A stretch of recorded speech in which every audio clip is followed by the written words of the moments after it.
নমস্কার বন্ধুরা, সুদীপ.সুরঞ্জনা চ্যানেলে তোমাদের সবাইকে স্বাগত। আজকে আমি তৈরি করেছি ধোকার ডালনা। ধোকার ডালনা অনেক রকম করে তৈরি করা যায়, তার মধ্যে থেকে একটা পদ্ধতিতে আমি তৈরি করেছি। তাহলে চলো দেখে নেওয়া যাক কেমন করে ধোকার ডালনাটা তৈরি করেছি। প্রথমে একটা পাত্রের মধ্যে আমি ছোলার ডাল নিয়ে নিলাম, এর মধ্যে আতপ চাল কিছুটা মিশিয়ে নিলাম। এবার ভালো করে ধুয়ে নিলাম জল দিয়ে পাত্রটার মধ্যে সারা রাত রেখে দিলাম। এবার মিক্সিং জারের মধ্যে অল্প অল্প করে চাল আর ডাল যেটা সারা রাত ভিজিয়ে রেখেছিলাম সেটা অল্প অল্প করে দিয়ে আমি মিক্স করে নেব। অল্প জল দিলাম, দেখো এবার মিক্সিং জারের মধ্যে করে মিক্স করে নিলাম। পেস্টটা দেখো তৈরি হয়ে গেল। এবার ধরো এইভাবে আদা দিয়েও তোমরা করে নিতে পারো, কাঁচা লঙ্কা আদা সব দিয়েও করে নিতে পারো পেস্ট। এভাবে পেস্ট তৈরি করে ফেললাম পুরোটাই। এবার একটা আলাদা পাত্রের মধ্যে চাল ডালটা পেস্টটা নিয়ে নিলাম, নুন নিয়ে নিলাম পরিমাণ মতো,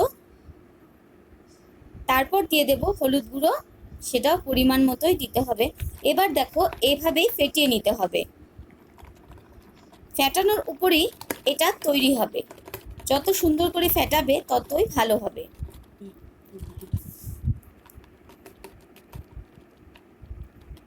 এভাবে করে আমার ফেটানো কমপ্লিট হয়ে গেল।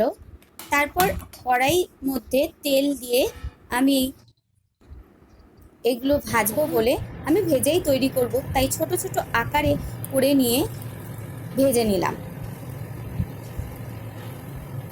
ছোট ছোট করার কারণ হলো যাতে রসটা খুব ভালো মতো ভিতরে ঢুকে, তাহলে না ধোকাগুলো খুব নরম হয় আর খুব সুস্বাদুও হয়।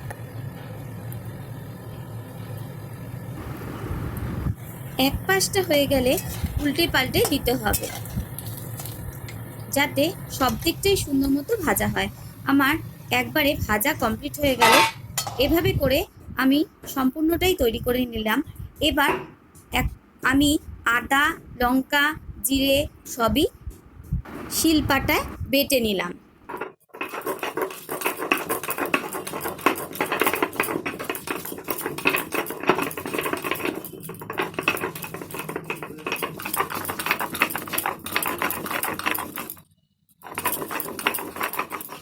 এভাবে মশলা বাটা আমার কমপ্লিট হয়ে গেল। এবার কড়াইয়ের মধ্যে তেল দিয়ে শুকনো লঙ্কা তেজপাতা গরম মশলা তারপর গোটা জিরে সবই দিয়ে ভালো মতো ফোড়ন দিয়ে নিলাম। তারপরে কেটে রাখা আলু সেটা দিয়ে দিলাম, লবণ দিয়ে দিলাম, হলুদ দিয়ে দিলাম, সব পরিমাণ মতো দিয়ে অল্প চিনি দিয়ে দিলাম, দিয়ে ভেজে নিলাম। একটু মশলাটা অ্যাড করে নিলাম এর মধ্যে। এবার জল দিয়ে দিলাম, যেহেতু ভাজা হয়ে গেছে।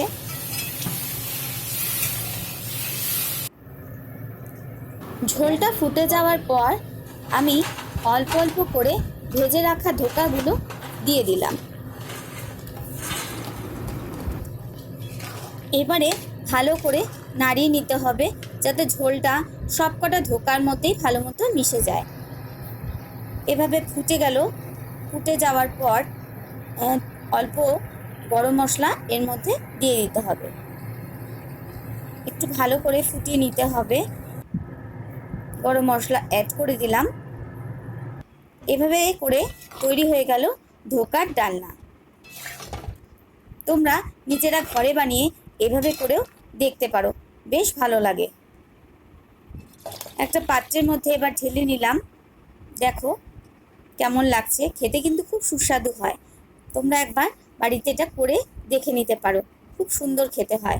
নিরামিষের দিন এটা বাড়িতে খুব অনায়াসে তোমরা তৈরি করে নিতে পারো। তাহলে আজকে আমার ভিডিওটি এতটুকুই।